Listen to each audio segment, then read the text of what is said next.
right, without further ado, we're just going to rock and roll. So, Rach, again, I appreciate you jumping on and sharing whatever bit of wisdom you've got for us.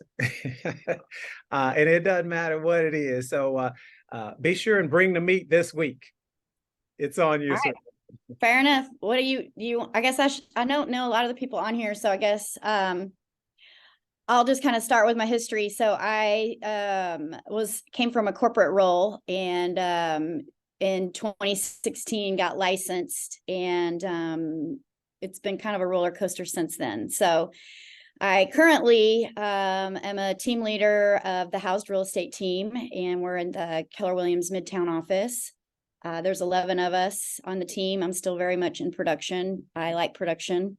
I think it makes me a better leader. I think it helps me with strategy when I'm talking with my agents about, buying and selling and all that good stuff. Last year we did about 92 million, about 180 transactions. And I am very, very proud to say that we are 12% over where we were last year. From 2022 to 2023. Yes, Megan, I see the cheers. Megan's she's our director of talent, and Kelly's my business partner, joining in for moral support. Thank you, ladies. And so I think for today, unless anybody has any killer questions they want to ask, I'm all ears for questions, by the way. But I thought we would just I'd like to talk a little bit around mindset. Specifically around lead generation, specifically around, what our market's doing. So I'll kind of back this train up probably, let's call it 9 or 10 months ago, when we first started to see, some signs of a change in our market, which I think most people who've been paying attention would agree with me that it was kind of June-ish last year into July, interest rates and that sort of thing playing into it. So for those that know me, Ben, you know me pretty well. Sick 'em Bears, by the way. I gotta get my shout out in. By the way, if you're playing along with the Final Four here, I do still have a team in the Final Four. Go Huskies. I didn't go there, but it was just a great pick. So anyway, all that to say is I'm a type of person we kind of laugh on the team about, I'm a pusher. I like to push people. I like to see people experience the greatness that I know. I sometimes see it in them before they do. And so we kind of have a joke that on our team, it's sometimes the team meetings can be like hug, hug, push, or push, push, hug. But a lot of times I'm just push, push, push. And so I think we got pretty serious about lead generating when we weren't having to show the same buyer 18 houses and write 18 offers last summer. And so instead of us just kind of taking a breather, I was really pushing, and this is like self-talk, just to be really like upfront and honest with, you guys that are listening. When I talk to the team about lead generating or about, our goals or our numbers, a lot of the times I'm just reiterating to myself. So it's a lot of just my head talk that comes out. So what I'm about to say is exactly what I tell myself on a daily basis. So essentially last summer, we started to see the shift. We started to say we didn't have to write 75 offers to get one accepted. And so instead of us just kind of kicking back and, drinking Mai Tais by the pool, and enjoying a little bit of, freedom from showing buyers and writing offers, we've kind of jumped into lead gen at a higher level. And I know we were all tired. It was hot. We were exhausted, but I felt that the market was not going to sustain based on what we're being told by real estate experts, by, our fearless leader, Mr. Keller and his crew.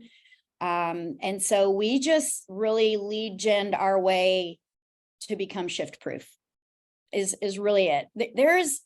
I think that for a lot of us, we kind of run into a certain amount of business naturally with who we know and our sphere of influences and maybe our past clients. And I'm talking to myself here, I could call 13 or so people and set some sort of an appointment prior to June 1st of last year. That number has ticked up closer to 40.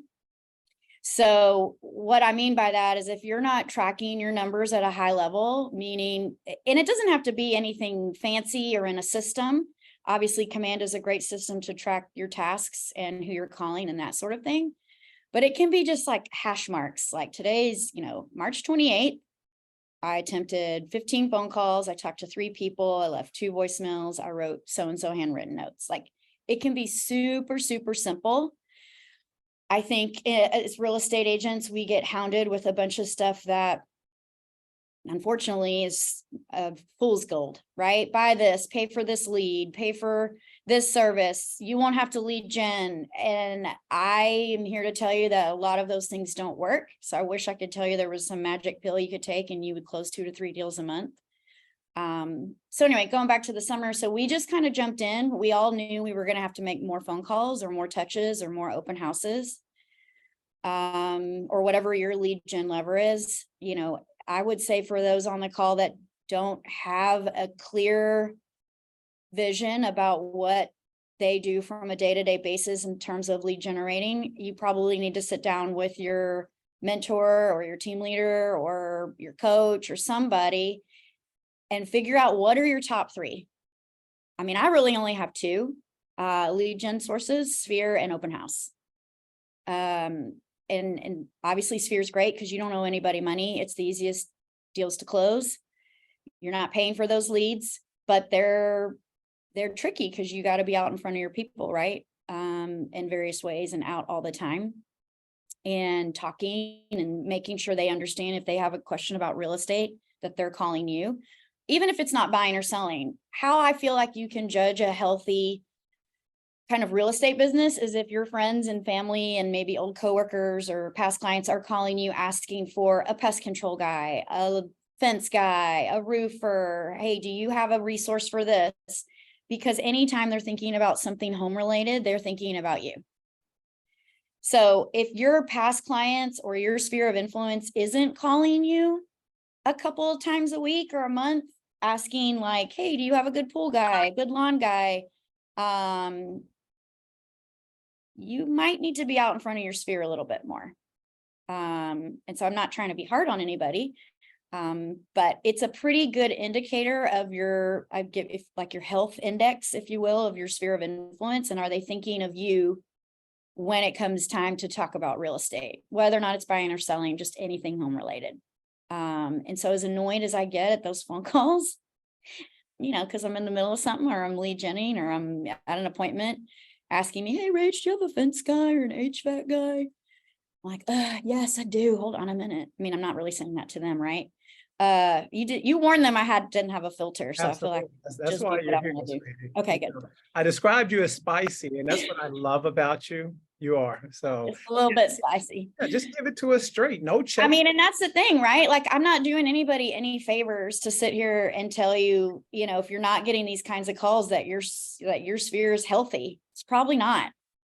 So you can kind of judge the health of your lead generating to your sphere based on what kind of conversations are you having when you go to a barbecue, or you're at the sideline at your kids' sports, or you're at church, or whatever hobbies you like to do.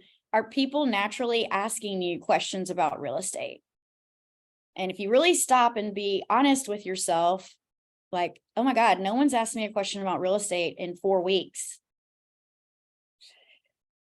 You might want to get back into your database, right? You might want to be making some calls. There's this thing called Do the Database Too. I can't remember the stupid acronym, but basically you take 2 letters, right, every week, and you just go through your phone and you call them.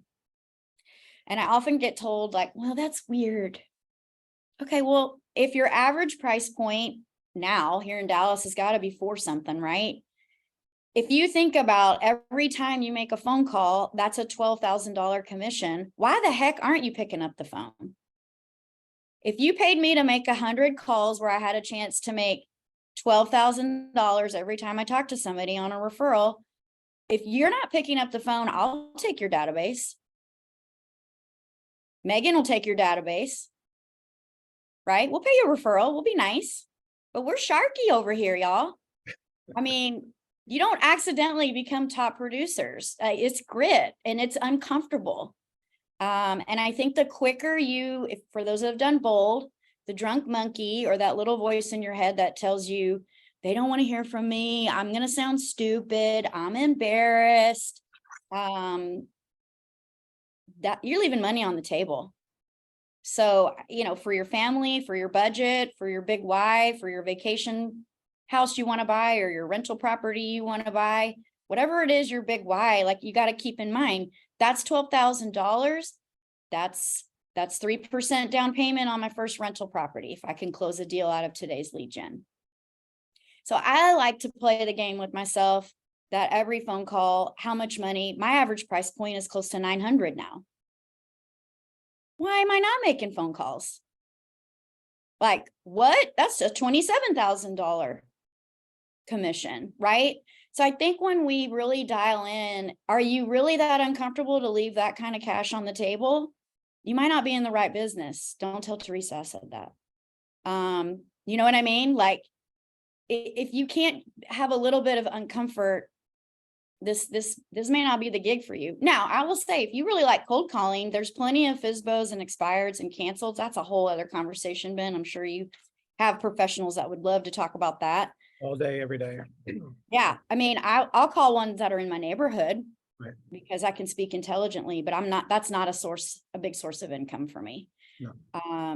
So I think getting clarity around your 3 lead gen levers, and maybe it's only 2.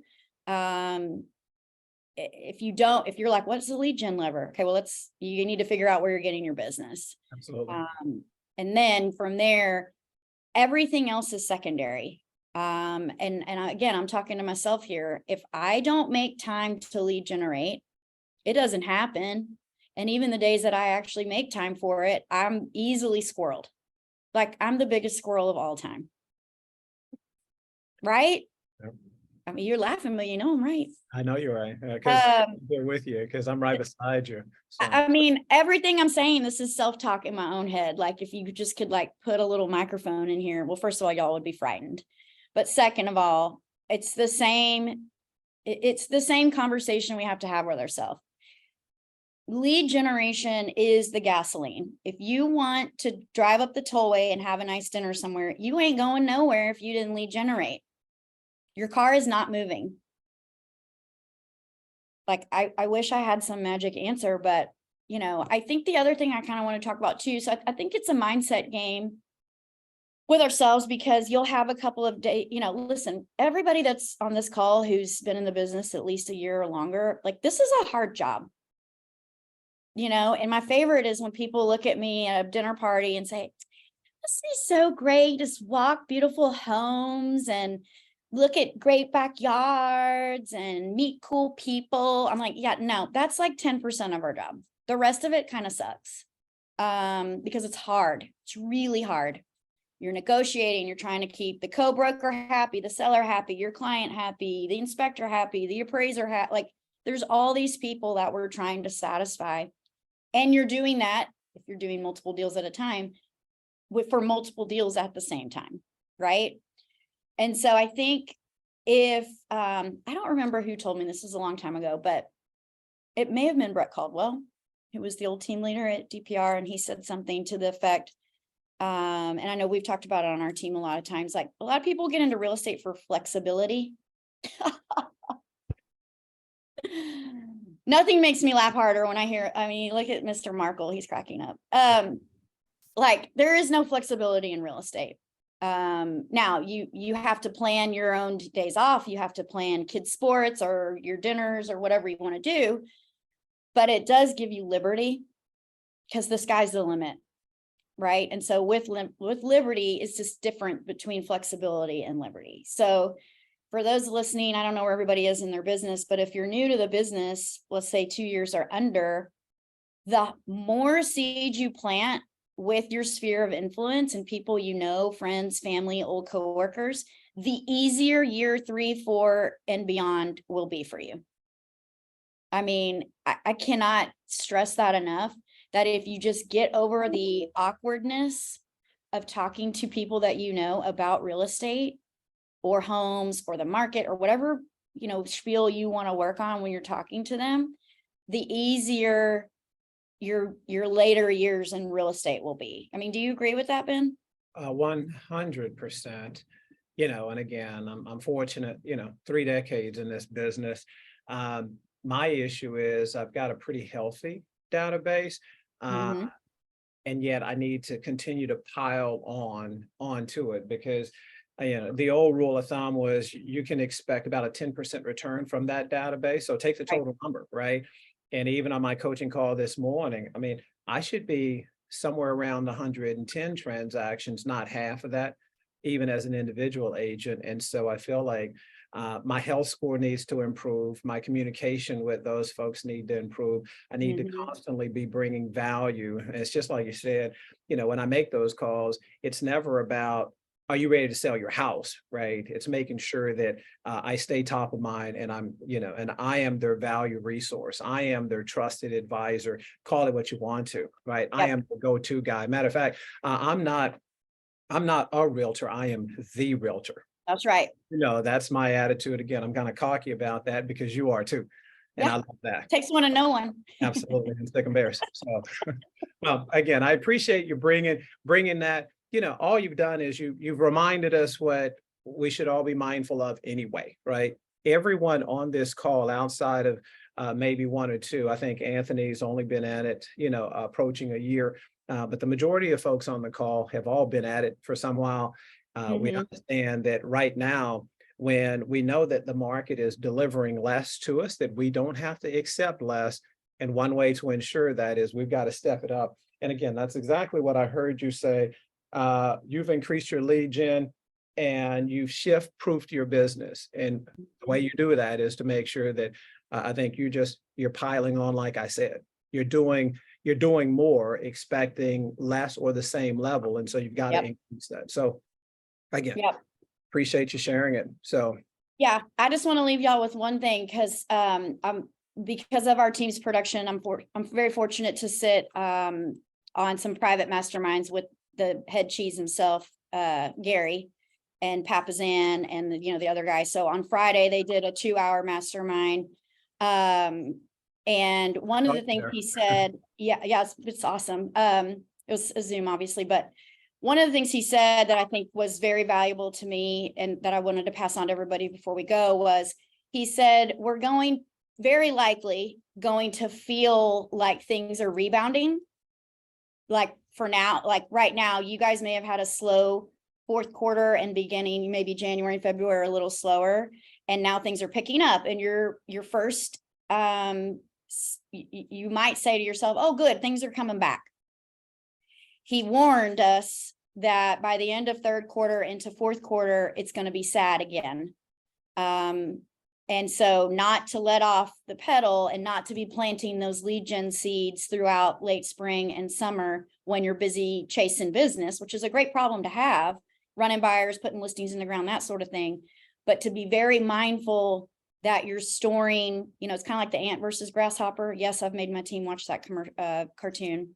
The ant is storing away little nuts and seeds and things for the winter months, and the grasshopper's out kicking it, doing whatever he wants to do all summer, and then he's starving by December.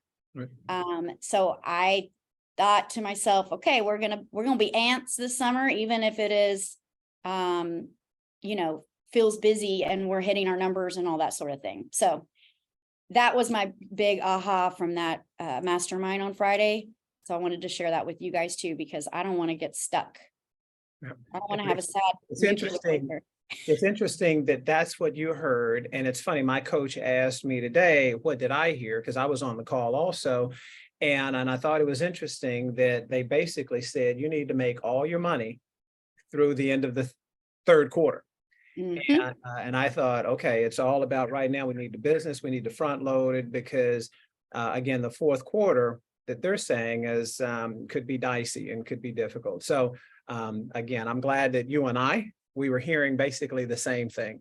We might state it differently, but we heard the same thing. So I will be busy lead genning late summer. You can bet your tush. absolutely. Well, guys, you heard it from Rachael Potter herself, the rock star that she is. And sweetheart, I appreciate you gracing us with a few minutes of your time. And guys, again, right here, right? Mindset, health score, communication. If we're not doing those things, then you know what, we're going to fall, I think, further behind second and third quarter. We'll start to feel the pinch of that. And none of us like being pinched unless it's in a good way. Know what I'm saying? Right? I had to throw a little spice in there. I'm feeling it. It's good. I'm here for it. Right? There you go. So guys, I appreciate you.